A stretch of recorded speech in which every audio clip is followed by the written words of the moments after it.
Welcome to Chapter 1, Transformations, and if you're just getting started, welcome to the Math 30-1 Power Program. I'm Dean, and these are my talented colleagues, Kyle and Mark. We'll be guiding you through this e-learning content together. If you already have the workbook, you may choose to work ahead or simply follow along with the lessons. If you'd like to get a copy of the workbook, please visit the website linked in the top right corner.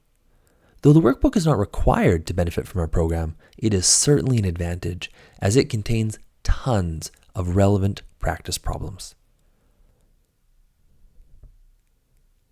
While we hope you'll find navigating the e-learning content to be rather intuitive, here's a brief overview of the controls. Note that you can always click Presenter Info for more information or to contact us. On the right, you'll find the navigation outline. Use it to jump to any slide you wish in the lesson.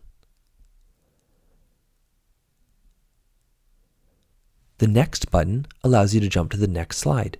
Clicking the screen or pressing your right arrow should jump to the next animation. You can also go back in case you missed something. In the bottom left, you'll find the Play and Pause button. This is a great way to stop the lesson so you can jot down some extra notes. If the slide shows a blue icon, that means it has a voice narration recorded over it.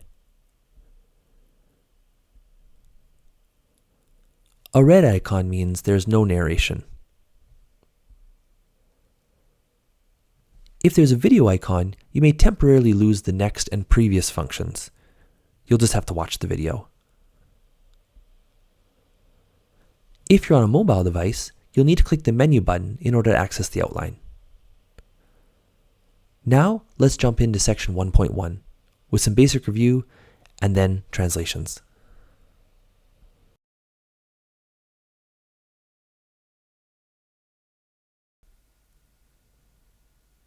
We'll begin with Warmup Exploration number 1.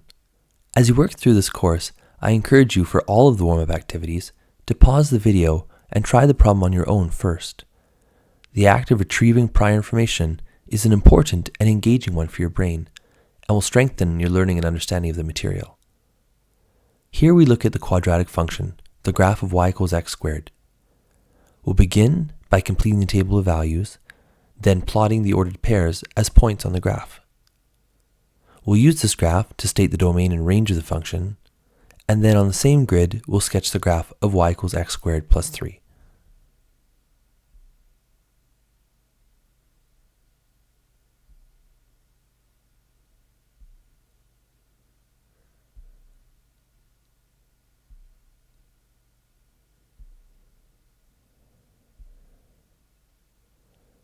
Note, if when squaring a negative value, you find a negative result instead of positive, that may mean you've misrepresented it in your calculator. There's a difference between typing negative 3 squared with the negative 3 in brackets, which is correct, or negative 3 squared with the negative 3 not in brackets, which misrepresents the order of operations. Here, the results should be positive, as shown. Let's consider the domain and range of this function. The domain asks us which values of x are included or are valid. Here we can see that our graph shows arrows on the left and right extremities. This means that it will continue on forever, to the left towards negative infinity and the right towards positive infinity. This is because there is no x value that we cannot square, so all of the input values are valid. For the range, we see we have a vertex which represents the lowest point, the point 0, 0. However, as we go up, we find the arrowheads, meaning we go to positive infinity.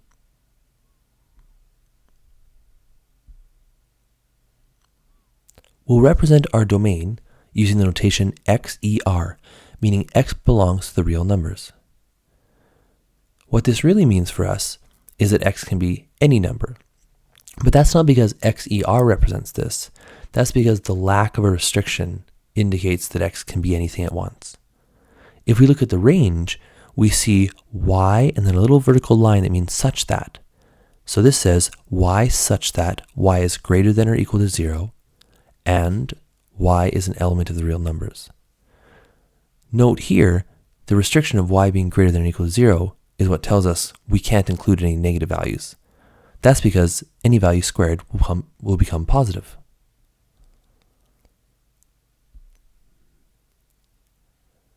Consider what will happen as we try to graph y equals x squared plus 3. Originally, we had y equals x squared.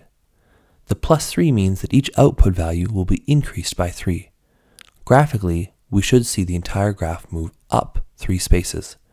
This is called a vertical translation, and we'll talk about this more in future slides.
And with our calc tip, we're going to ensure that we can graph these in our calculator.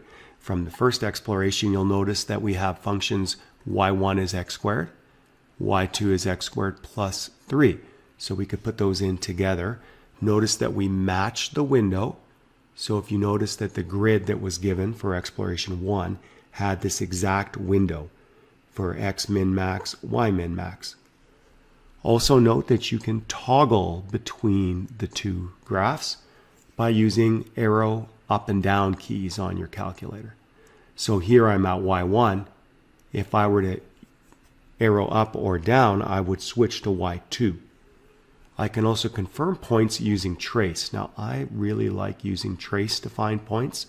So if I were to key in trace, type the number 2 and then hit enter while I'm on y1, I will get this. I will get confirmation of this point 2, 4. I could also use table for this as another option. For the absolute value function, we're going to have to find that under math. So if you key in math and then use arrow to the right to go to the num column, you'll notice number 1 is absolute value. If you have a newer graphing calculator, it'll switch it to absolute value notation like you see here. We can enter those two functions, and we can similarly toggle between them, trace, find a few points. So I would encourage you to spend some time practicing this on your own graphing calculator. An important function that featured prominently in Math 10C was the linear function. This slide is not in the workbook, but please follow along anyway as we review some important terminology.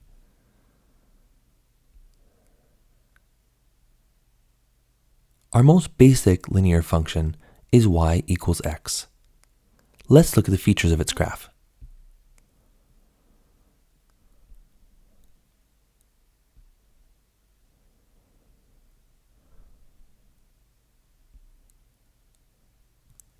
Here we see that y equals x is from the form y equals mx plus b, in which m, the coefficient of x, represents the slope, and b represents the y-intercept. So here with y equals x, we have a coefficient of 1, meaning our slope is 1. This can be represented with a rise of 1 and a run of 1,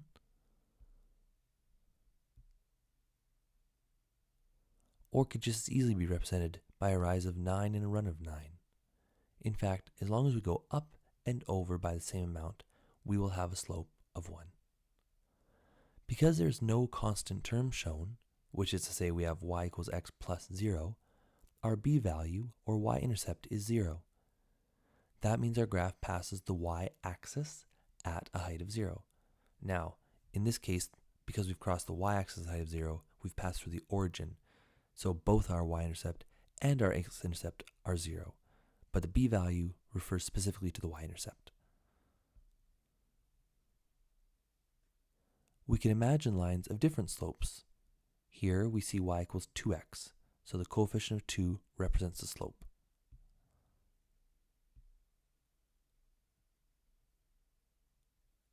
Note, to obtain a coefficient of 2, we would have a rise of 2 with a run of 1. If we wrote 2 over 2, that would still give us a ratio of 1.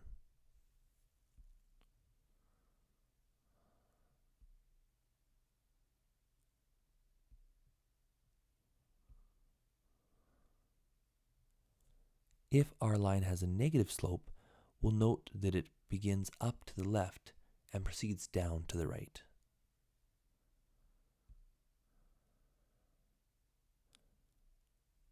When we add a constant term to the equation, we should see the line shift up or down.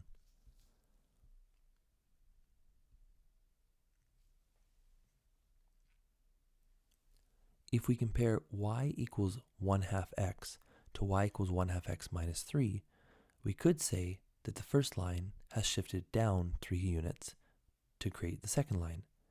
However, it will be more practical for us to talk about this negative 3 as the y-intercept, or the height at which the line crosses the y-axis. Notice that the green graph passes through the point 0 and negative 3.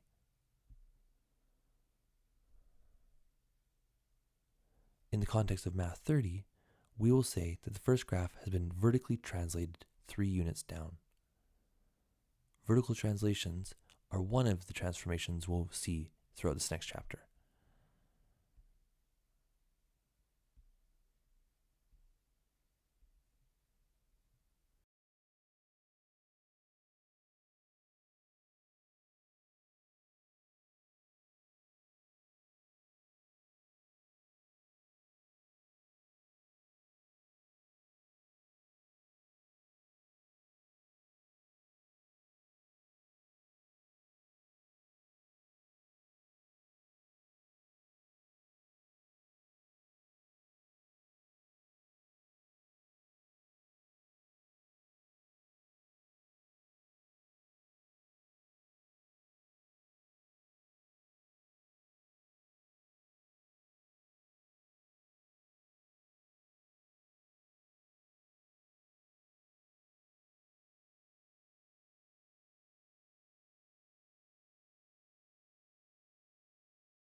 Exploration 3 introduces us to the basic rational function, the graph of y equals 1 over x.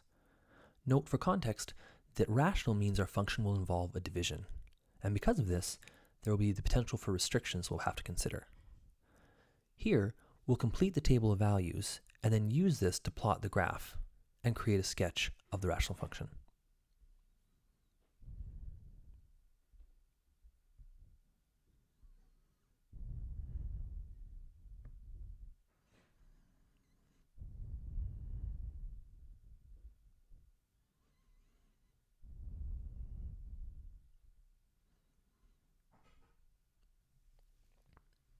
For simplicity's sake, let's just talk about the right side of the graph, which is to say to the right of the y-axis.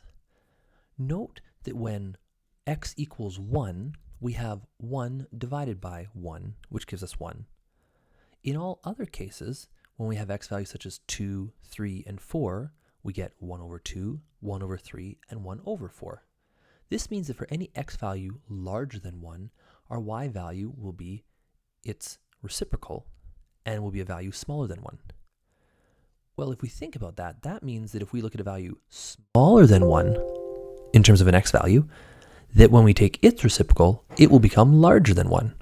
So if we think about 1/2, 1 divided by 1/2 is the same as 2 over 1, or 2. And 1 divided by 1/3 is the same as 3 over 1, or 3. And so all of the points that have y values greater than 1 actually occur between 0 and 1. That's what gives this graph that steep drop before it goes into a rather flat curve.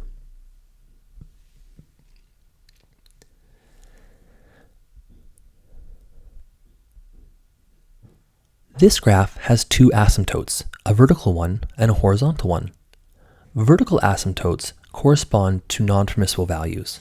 We see here that the vertical line, x equals 0, exists because 1 divided by 0 is undefined.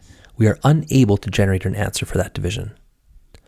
The horizontal asymptote, which here is the x-axis defined as y equals 0, exists for a different reason. Horizontal asymptotes are not restrictions, though they are often omitted from the range, but rather represent a value that the graph will tend towards as it goes towards positive or negative infinity. So we see here as we move left on the graph that that line is climbing and climbing and climbing, but not quite reaching the x-axis. And on the right side, that curve is falling and getting closer and closer and closer, but not reaching the x-axis. So it tends towards y equals 0.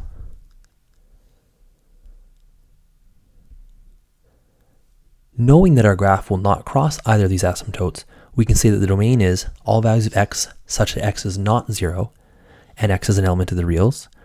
And similarly, the range is y such that y is not 0 and is an element of the real numbers.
At this stage of your mathematics education, you're likely quite familiar with set notation.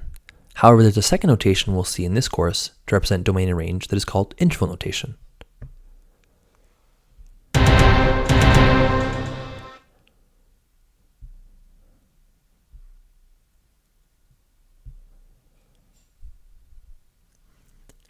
Set notation uses those squiggly brackets and lists different restrictions on the domain or range within them. An advantage of set notation is it is very flexible and can be used for discrete or continuous sets of data. Interval notation is simpler, but is limited to only continuous sets of data. So if you had a graph represented with distinct points, you could not use interval notation. In interval notation, we show the leftmost x value, or x minimum, and the rightmost x value, or x maximum, in that order, separated by a comma. We then surround it with brackets.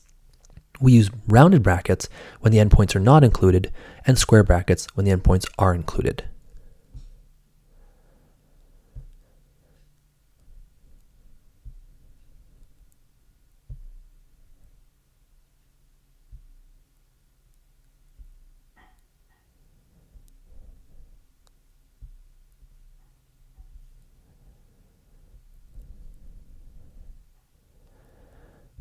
On this page, we see several different examples. In the top, we see from negative infinity to positive infinity. In this case, we must use rounded brackets for both of the endpoints, as we can never reach negative or positive infinity, and therefore cannot include it. When we look at the graph of the basic radical function and talk about its range, we could say that it goes from 0 up to infinity. Well, it includes 0, so we use a square bracket. However, it does not include infinity, so we use a rounded bracket. Similarly, if we look at the set notation below to the right, we see something going from -4 inclusive, so -4 less than or equal to x, and then less than 11. Because the -4 is included, it is represented with a square bracket, and because the 11 is not included, it is represented with a rounded bracket. Notice that we don't need to specify that it is an element of the reals because it's implied by the fact that it's continuous data. We are including every single value from -4 up to 11.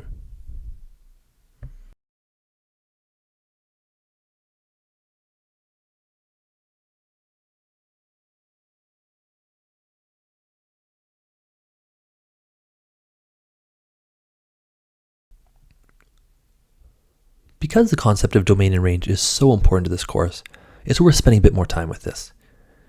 Let's start by determining the domain and range from a graph, and later from the equation of the function. Here's a graph of some unknown function that we'll call f of x. Note, this graph is two-dimensional. It's measured left to right, and up and down, so horizontally and vertically. In order to determine the domain, we'll consider only one of those directions, the horizontal one. So we want to know what values are included for x. Because we're only considering one dimension, we can actually represent this with a line. Note that our line goes to the leftmost point of -4, and on the right end continues on to infinity. In set notation, we would then therefore say that the domain is x greater than or equal to -4, and to show that it's continuous, we would say that x is an element of the real numbers. When we write this in interval notation, it's important that we put the -4 on the left, because it is the minimum value of the domain, and positive infinity on the right. Remember, infinity cannot be included and is therefore represented with a rounded bracket. Now let's consider the range for the same graph.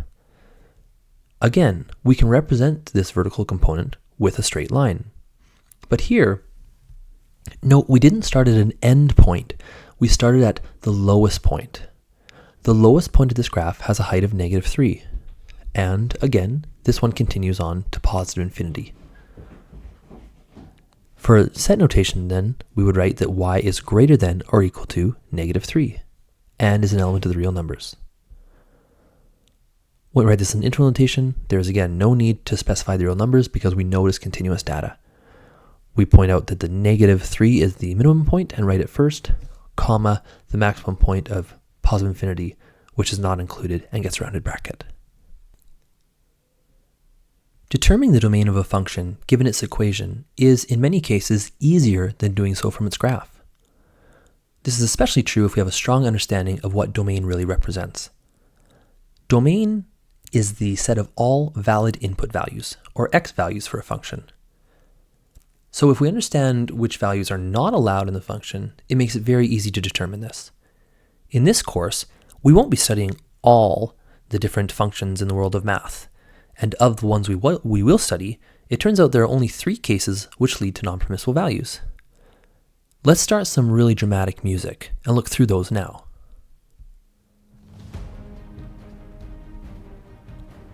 The first case is a division by 0. If we have a rational function, such as f of x equals 5x plus 1 over x minus 3, we have to ask ourselves, for which values of x would the divisor, which is the denominator, be equal to 0? In this case, if x were 3, then the denominator would read 3 minus 3. Well, that's 0, and a division by 0 leads to an undefined value. Note that we will not care about which values of x make the numerator equal to 0. When the numerator of a fraction is 0, that just means the output value is 0, a point lying on the x-axis, which is not problematic.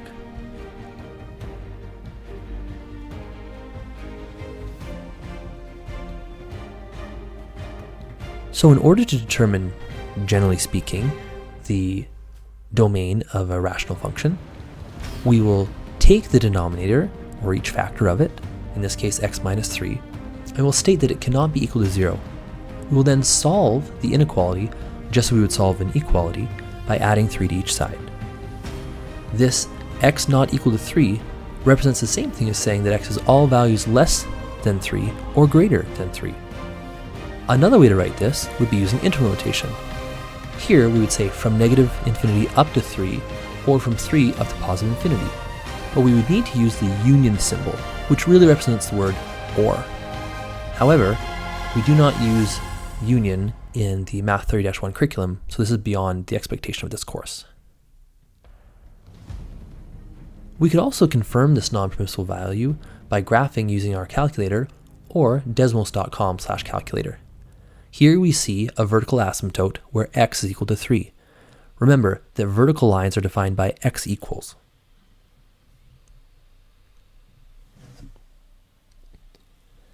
The second case which leads to a restriction in this course is when we take the square root, or any even indexed root, but the square root of a negative radicand.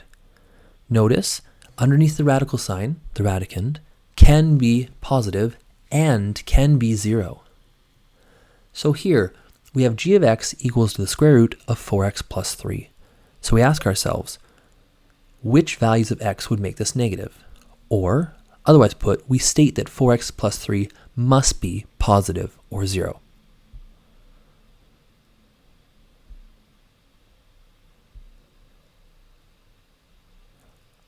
Once we've written that 4x plus 3 is greater than or equal to 0, we can isolate x as we would with any equality. Subtract 3 from both sides and divide by 4. Remember, in the case of an inequality, if there was a division by a negative number, we would change the direction of the sign. So here we determine that x must be greater than or equal to negative 3/4, which in interval notation means it goes from negative 3/4 up to positive infinity, for which we use a square bracket for negative 3/4 because it is included, and a rounded bracket for infinity, which is not.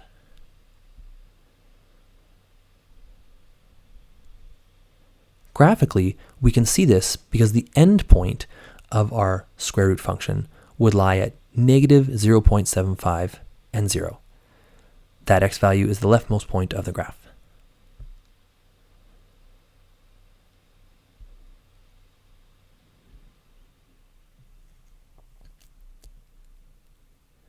The third case which leads to a restriction is if we take the logarithm of 0 or of any negative argument. However, this is beyond our understanding of functions so far, so we'll leave this for a later unit.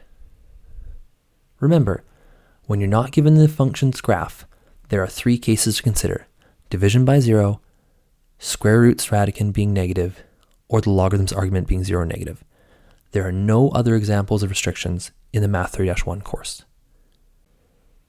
For class example 1.11, we'll be determining the domain and range of functions given their graphs. I highly encourage you to pause the lesson at this point and try examples A through F on your own first.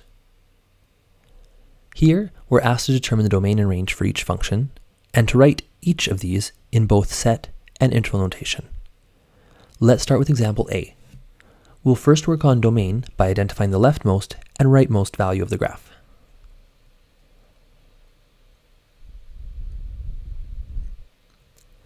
Here we see that at the leftmost point, the graph goes to -4, and the rightmost, it goes to +4.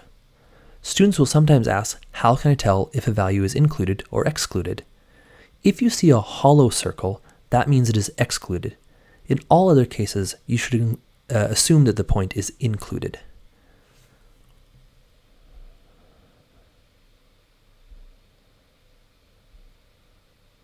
For the range, we identify the lowest height of the graph as being 0 and the highest as being 5. Note in both instances of set notation, we specify that x or y is an element of the real numbers.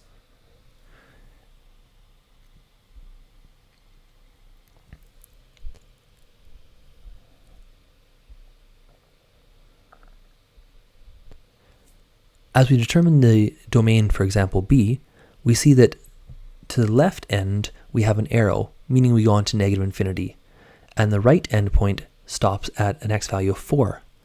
So in set notation, we will say that x is less than or equal to 4, and is an element of the real numbers. In interval notation, this involves putting a rounded bracket on -infinity as our minimum value, and then a hard bracket or square bracket on the 4 as our included maximum value.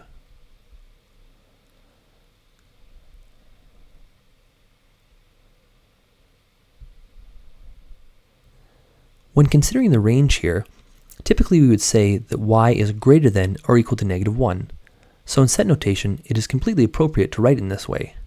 But you may feel more comfortable writing the minimum value on the left. So we could also say that -1 is less than or equal to y. We may in fact even read this as y being greater than or equal to -1, but could still write it this way. This is helpful if you want your set notation and your interval notation to correspond more directly. We see that on the interval notation, we are obligated to write the -1 on the left because it is the minimum value. To write positive infinity, -1 would be an error.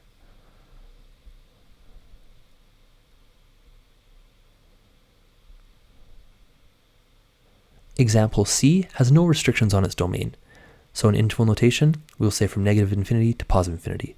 In set notation, we will simply state that x is an element of the real numbers.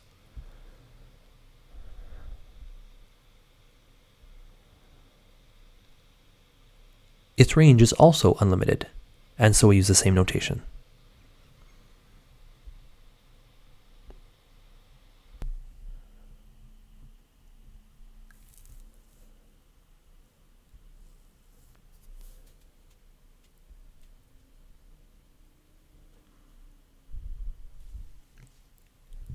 Example D doesn't offer much new in the way of domain, but has a very important discussion when it comes to its range.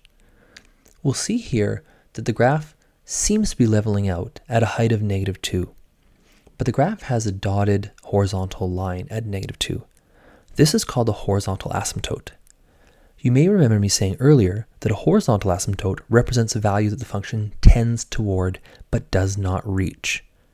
If we understand the nature of horizontal asymptotes, we will understand that this implies that y will not reach the height of -2. If it did, there would be no reason to draw the horizontal asymptote. So here, our range will be y is greater than, but not including, -2. And so in the interval notation, we'll be forced to use a round bracket.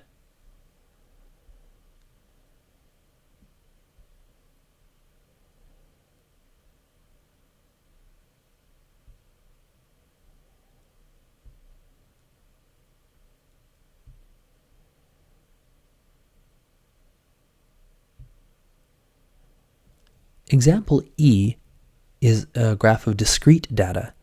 Here we are not able to use interval notation because it is not continuous. We simply list all the x values for the domain and we list all the y values for the range. If a value is repeated, such as the height of 4 in this example, we will not list it repeatedly, only once.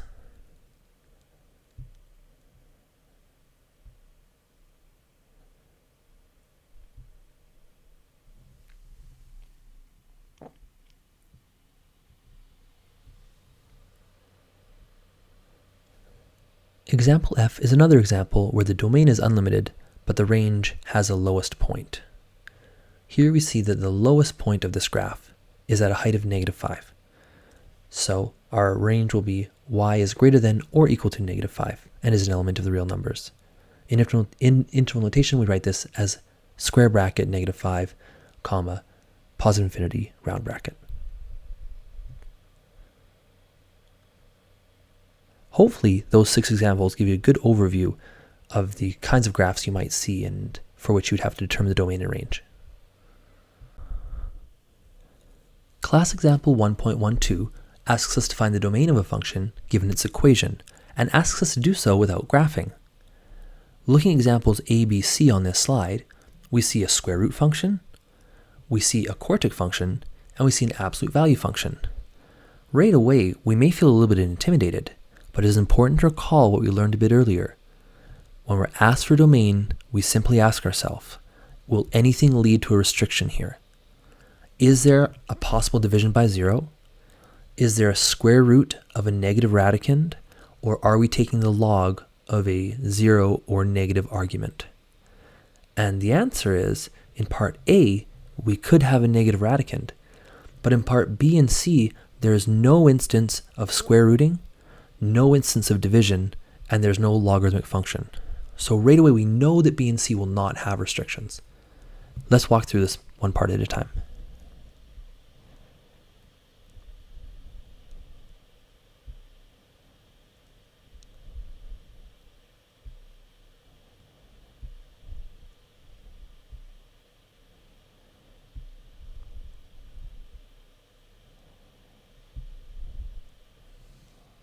In order to determine the domain of part A, we stated that the radicand must be positive or equal to 0. We then isolated x by adding 3x to each side and dividing by its coefficient of 3. This said that x must be less than or equal to 5/3. Here, to represent the discontinuous data, we will also state that x must be an element of the real numbers. In interval notation, that means we can be anything from -infinity up to and including 5/3. Note, in the first step where we added 3x to each side, had we subtracted 5 instead, the subsequent step would have been to divide by the coefficient of -3. When you divide an inequality through by a negative value, you must change the direction of the sign. So don't forget that one.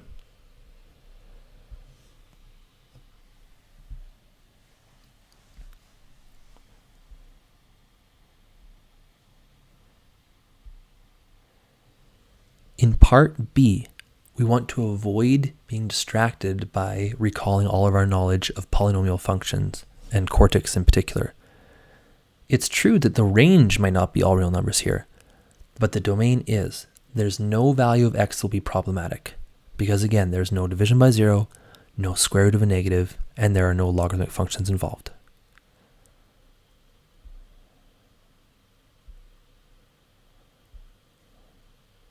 The exact same logic applies in part C.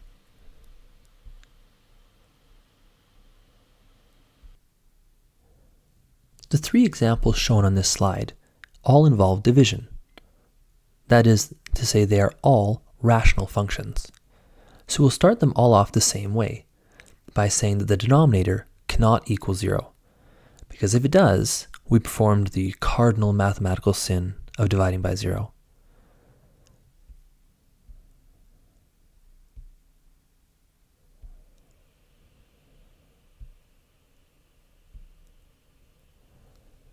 Here, 5x plus 7 cannot equal 0. Therefore, x cannot equal -7/5. There are 2 ways to write this: set notation and interval notation.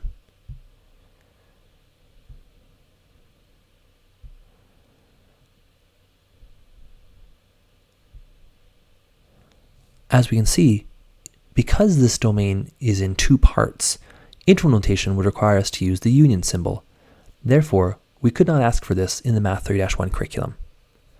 However, it's still worth understanding.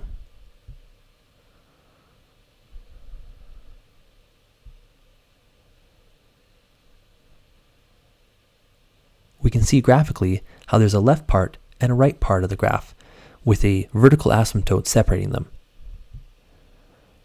Identifying the x-coordinate of this vertical asymptote, we should find -7/5 or -1.4.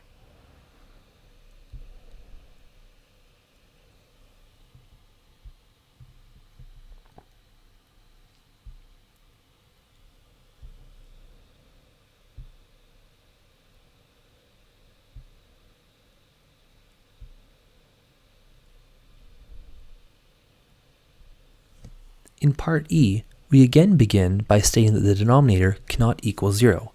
That is the only possible restriction from this example. If x squared minus 9 cannot be 0, then x cannot be positive 3, nor can it be negative 3. We could write this in set notation by saying that x is less than negative 3, between negative 3 and positive 3, or greater than 3. But it's sufficient to just say not equal to positive or negative 3.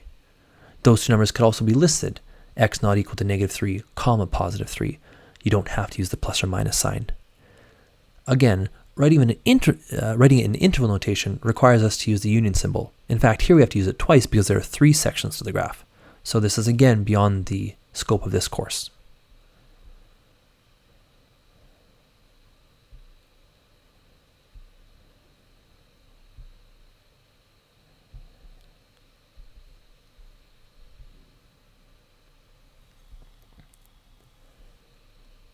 In part F, it's worth pausing for a moment. We start by saying that x squared plus 1 cannot equal 0. When we try to solve for x, we find that we're taking the square root of x squared, which is x, and the square root of negative 1, which is not defined in this course. Often, a step like this would cause us to believe there is no solution. But in this example, it's not that there's no solution, it's there's no solution as we search for a restriction or non-permissible value. Otherwise said, there's no way that x squared plus 1 could equal 0, and so it actually has no restrictions.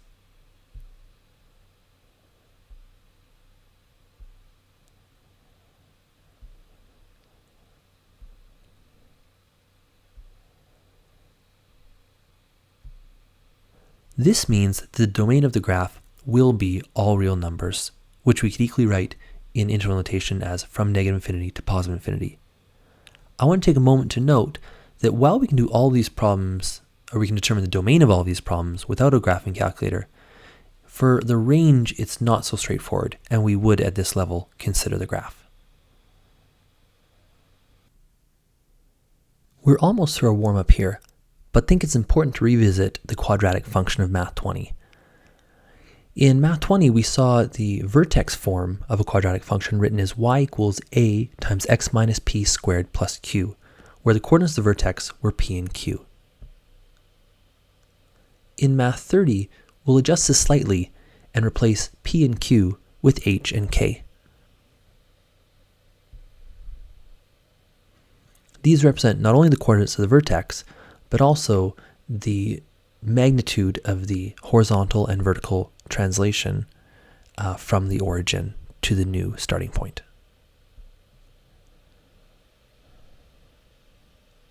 We also saw in Math 20 how the coefficient of a affects two things: the shape of the parabola and also its orientation, opening up or opening down. If we consider the graph of y equals a times x minus 3 squared for different values of a, we'll see that in all cases, the vertex is at 3 and 0. Remember that in vertex form, the binomial that we see in the brackets, in this case x minus 3, represents the h value, or x coordinate of the vertex, but with the opposite sign. So when we see x minus 3, we're thinking that the vertex has an x value of positive 3.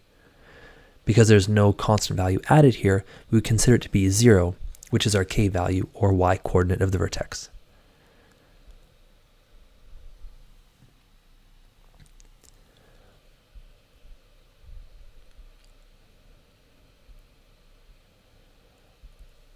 When our a value is larger than 1, the effect is that we have stretched the graph vertically, causing it to rise faster.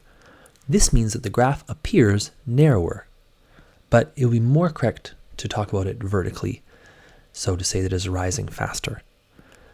When we see values that are less than 1, but still greater than 0, meaning still positive, we note graphs being wider, meaning they are rising more slowly. Here we see where a is 1/2 and a is 1/4, our graphs are wider than the original, where a is equal to 1.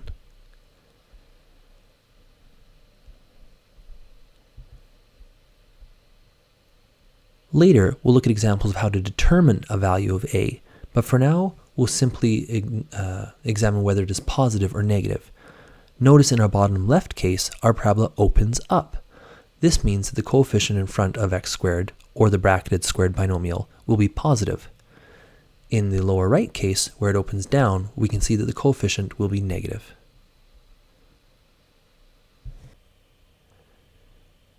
In exploration number 5, we will find the vertex form of quadratic functions given their graph. For the first 3 examples, we are told that our a value is positive 1. We can see that all the graphs open upwards, and being told that it's 1 means we don't need to do any algebraic work to determine its magnitude. So here, you'll simply be asked to find the vertex and then insert those values into the equation. In the last 3 or bottom 3 examples, you'll also have to determine whether the a value, which is still 1, will be positive 1 or negative 1. Take a moment to try these 6 examples first.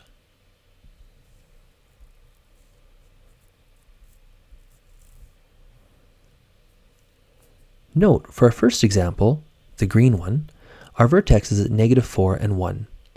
When we write this in vertex form, we see x plus 4 to represent our x-coordinate of negative 4, but we still see a plus 1 for the y. So y equals x plus 4 squared plus 1 would represent this parabola. If you're unsure, you can always take your graphing calculator or use the online one at desmos.com to graph this function and confirm it.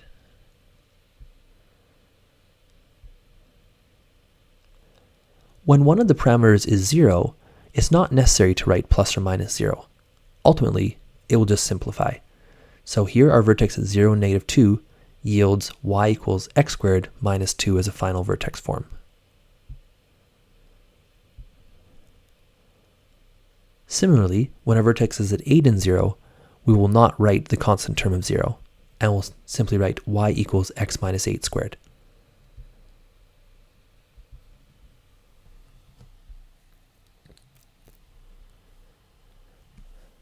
In our bottom example, the vertex is at negative 5 and positive 4. Notice that the habit of changing the negative 5 to x plus 5 does not change here, even when our parabola opens down and requires us to write a negative 1 as a coefficient in front of the bracket. Note, we've simply written a negative sign, but you could also write negative 1 if you felt more comfortable with that.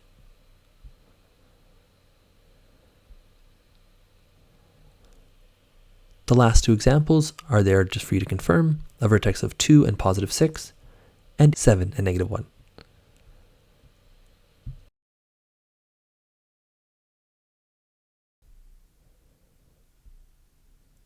We'll now move into our study of translations, the first transformation on functions we'll see. Translations involve moving graphs left, right, up, or down. Interestingly, this is the only transformation we'll see in this course for which there are no invariant points. Every single point of the original graph is affected equally. For example, if all points are shifted 3 units to the right, then every single point will have its x-coordinate increased by 3. You're probably more familiar with translations than you think, as you've seen the vertex form show a shift of the vertex of a parabola to different points other than the origin. But let's look at this more in detail.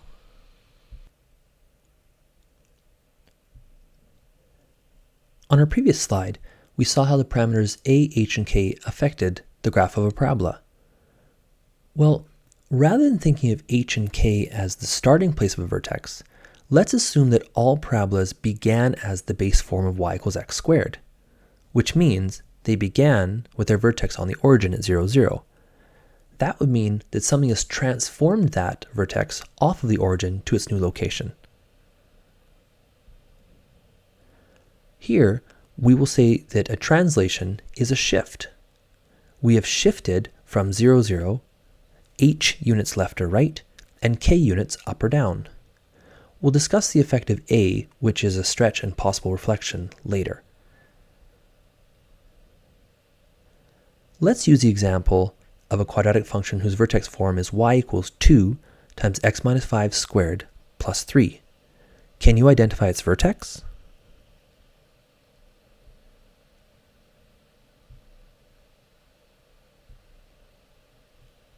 If you answer that the vertex is 5 and 3, you're correct. Rather than being on 0, 0, it has been shifted 5 units to the right and 3 units up. Notice again that the binomial in the bracket of x minus 5 has an opposite sign to the transformation or translation that took place.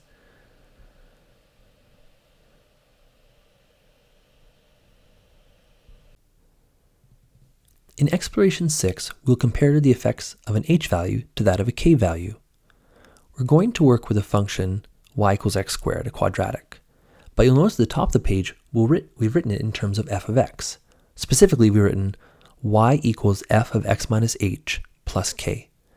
I want you to note that in that notation, nothing is written as squared, because f of x doesn't give away its nature in that sense. So when I say f of x, we don't know if it's an absolute value or a square root or a quadratic. Only later when it's been defined can you know that. So in our first case, the one on the left, we're going to start with y equals x squared, and we'll transform it to y equals x squared plus 4. In the rightmost case, we'll start with y equals x squared, and we'll transform it to y equals x plus 4 squared. Maybe take the time to go through and graph some points for yourself before you see what I do.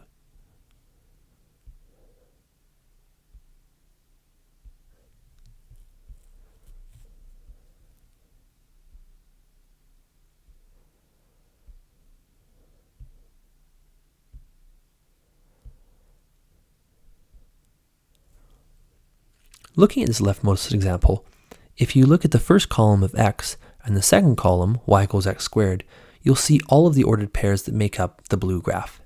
-2 and 4, -1 and 1, 0, 0, 1, 1, 2 and 4.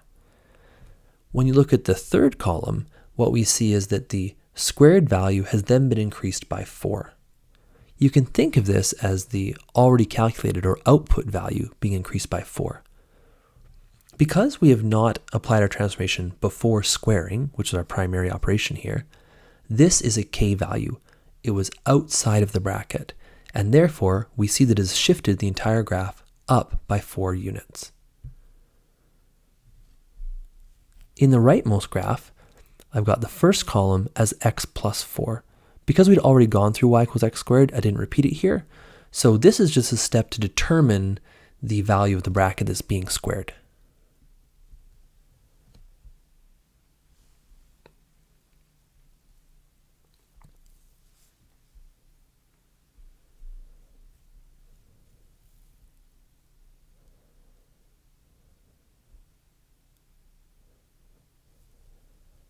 What you'll notice here is because we're adding 4 to each x value before squaring it, each value is generating the same output it would have if it were 4 greater, which means the graph is actually having the same effect when it is 4 units to the left, or 4 x values smaller. So we see that here our parameter of h is in play, which is to say we're affecting the input value prior to that primary operation of squaring it.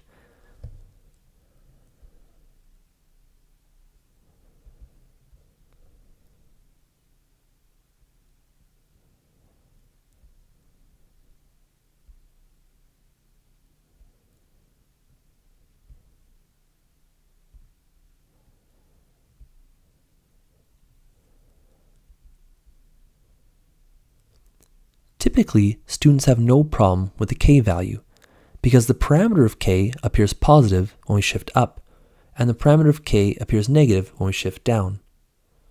What I want to point out is, in a very short time, you'll be so accustomed to h being opposite that it'll be no problem. For example, when you see y equals x minus 8 squared, you'll know that is the translation of 8 to the right. And when we see y equals x plus 6 squared, you'll know that it's 6 units to the left. But it's equally important to know that when you see x minus 8, the h value is actually positive 8. And when you see x plus 6, the h value is actually negative 6. That's because the subtraction is built into the structure of the notation. So f of x minus h, that negative sign is there separate from the h. As maybe a small help, when you see x plus 6 squared, you could think of it as x minus negative 6 squared. So the h value is actually the negative 6. Again, most students think of this in terms of the binomial. So when they see a negative, they know to go right. When they see a positive, they know to go left. But if we're being very specific, the h value is positive in a subtracted binomial and is negative in an added binomial.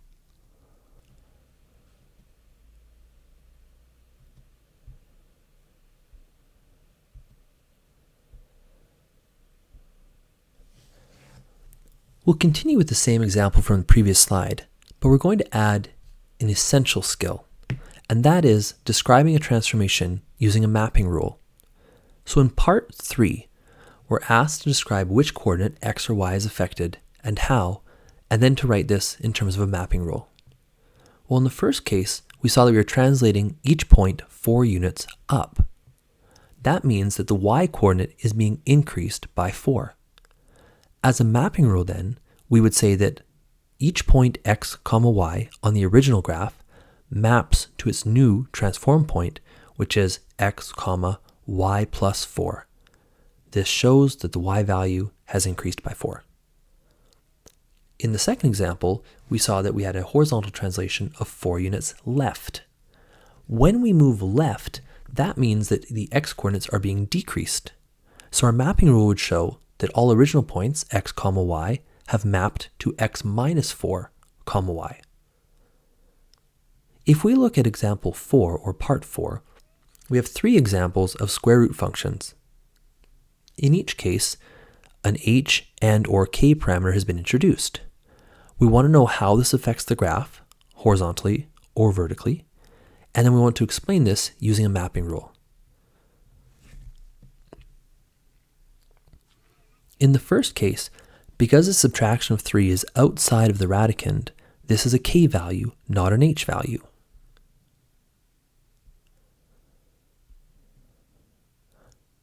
We would therefore write the mapping rule as xy mapping to x, y minus 3, showing that we've moved down 3. Take a second to try the second and third example on your own.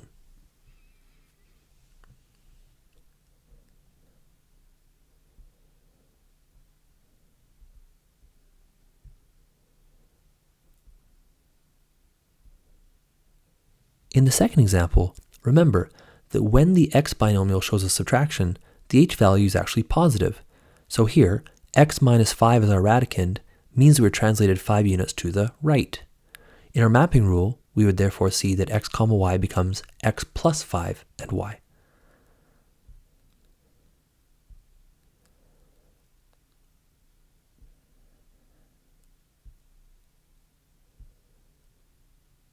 In the final example, we have both a horizontal and a vertical translation.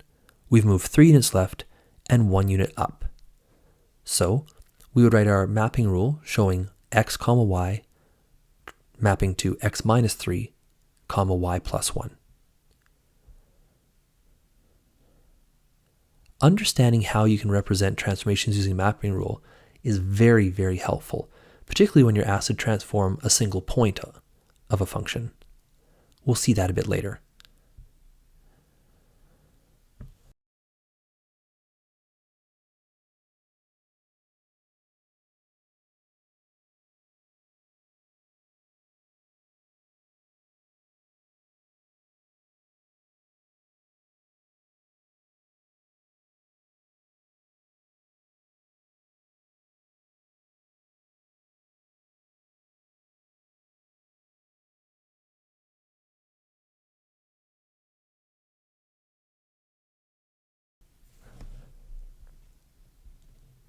Let's make sure you're feeling confident about graphing the different functions we've reviewed here.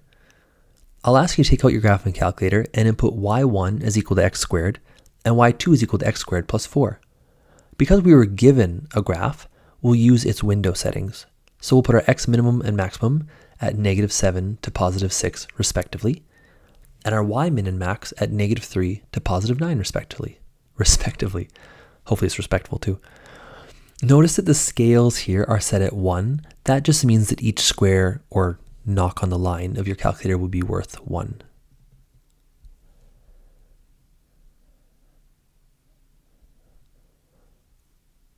When you're tracing this on your calculator, using left and right will follow along a curve. Using up or down will jump between the two. You can also use the trace button and type in an x value in order to determine the corresponding y value. This should allow you, in conjunction with the table of values, to really understand and analyze the graphs that you input. Let's summarize translations one final time. A horizontal translation is represented by the parameter of h. When h is positive, the binomial will appear with a subtraction, and we move to the right. When the h is negative, the binomial will appear with an addition, and we move to the left. A vertical translation is represented by the parameter of k. If k is positive, we will see an addition and move up. If k is negative, we will see a subtraction and move down. The reason that these parameters behave oppositely is because they affect their variables differently, which is to say, h is affecting x, which is on the same side of the equation, variable and parameter. However, k is affecting y. Its variable is on the opposite side of the equation. When a parameter affects the variable on the opposite side of the equation, it does so directly. When a parameter affects the variable on the same side of the equation, it does so oppositely. Our mapping rule, however, will always be written as we say it, which is to say if we move to the right, our x value is increased, our x coordinate is increased, so we would write x plus the h value. If our y value is increased, that's because of a vertical translation up. So generally speaking, our mapping notation is that xy becomes x plus h and y plus k. Now, this may seem a bit challenging for the moment, maybe a bit confusing, but in no time, I'm sure you'll say it's a piece of cake.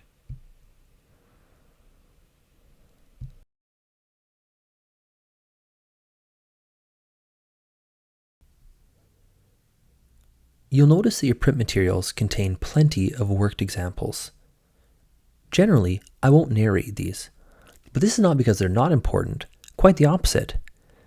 In order to become a good mathematician, and indeed good at life, one of the best ways to do it is to study good examples. So here, we've given you some problems with detailed solutions in hopes that you can study them and make meaning out of it, and then apply that to new and similar problems. In class example 1.13, we'll be given an original graph and its transformed graph. We'll need to determine the translations that have taken place, and then we'll write the equation of the transformed graph.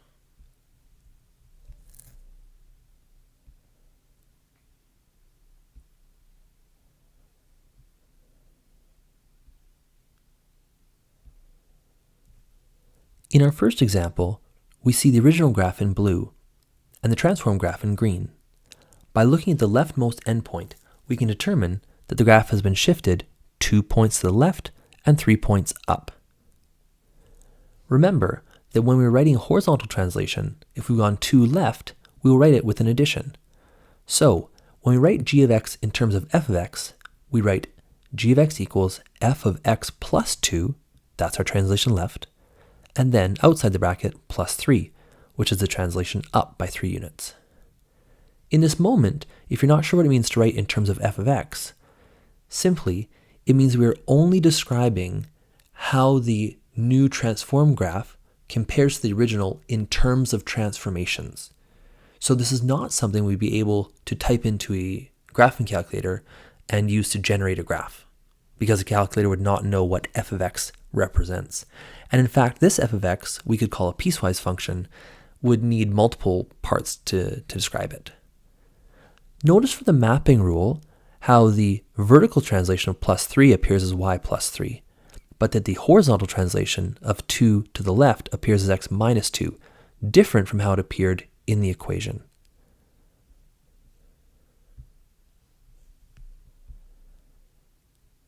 It will always be the case that the mapping rule will match our verbal description. The equation will appear opposite for horizontal transformations.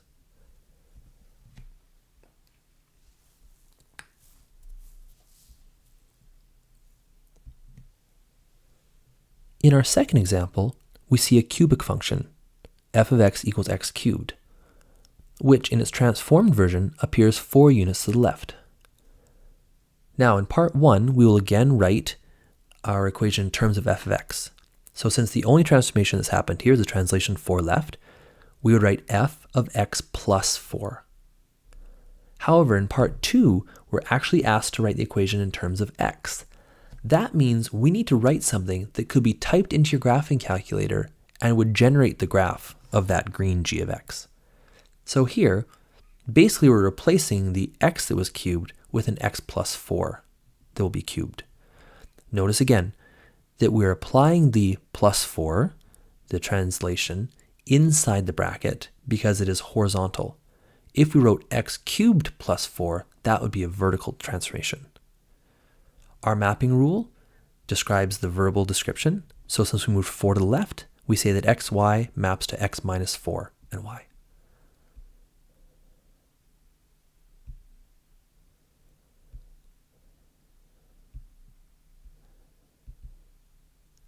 In our third example, we have a square root function, which has been moved 2 units up and 1 unit to the right.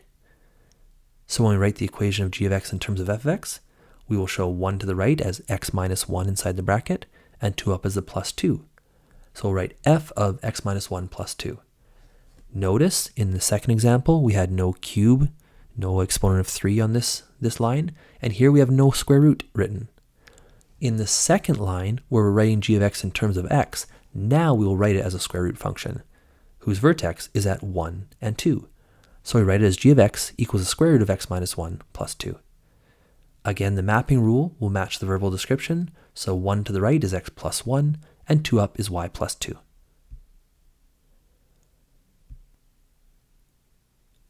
Class example 1.14 will give us some equations and ask us to determine the horizontal and vertical translations described within them. Let's start with part A. We're given y equals f of x. We have no idea what kind of function this is, but the transform version will be y equals f of x plus 7 minus 1. Can you describe the transformations and then write the mapping rule?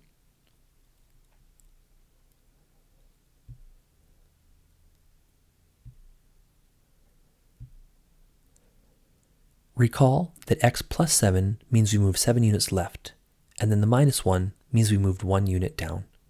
Our mapping rule will correspond directly to this description and will be x comma y maps to x minus 7 comma y minus 1.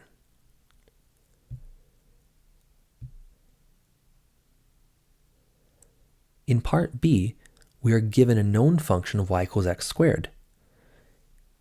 The transform version is y equals x minus 6 squared plus 4. Because we see a binomial of x minus 6, we can say that we move 6 units to the right, and the plus 4 means 4 units up. Our mapping rule will correspond to this description. xy becomes x plus 6, y plus 4. Now, can you determine the range of the transformed function?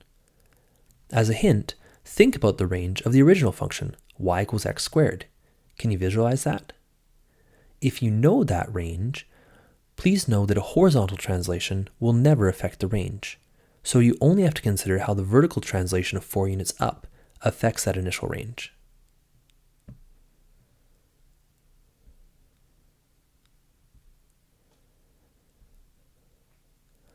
Because a parabola has its vertex or lowest point at 0, 0, the range would typically be all values of y greater than or equal to 0.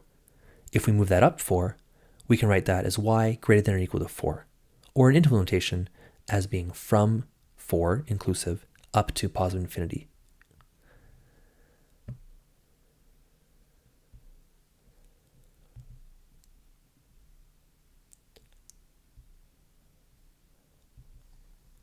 Our last example shows the first form written f of x equals square root of x plus 2. So we know what type of function we're dealing with. But in the second form, the transformed version, it writes it in terms of f of x. This makes it easy to identify our transformations. Here we've gone 4 units right and 1 unit up. So our mapping rule will be that xy maps to x plus 4 and y plus 1. Be careful when we're determining the domain of this function. Unlike example B, where we started with the base form, here we have not started simply with square root of x, but rather with the square root of x plus 2. So you'll need to consider what its domain is before you apply the transformations to that.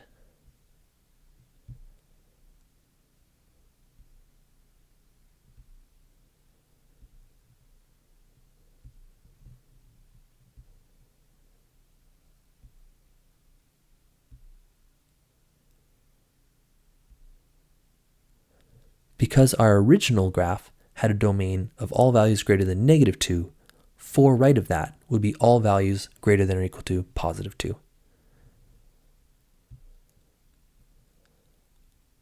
I'll now leave you to work through the practice problems. Practice problems are the best way to test your understanding of concepts. Take your time, be patient, and congratulate yourself when things go well. I'll see you in the next chapter.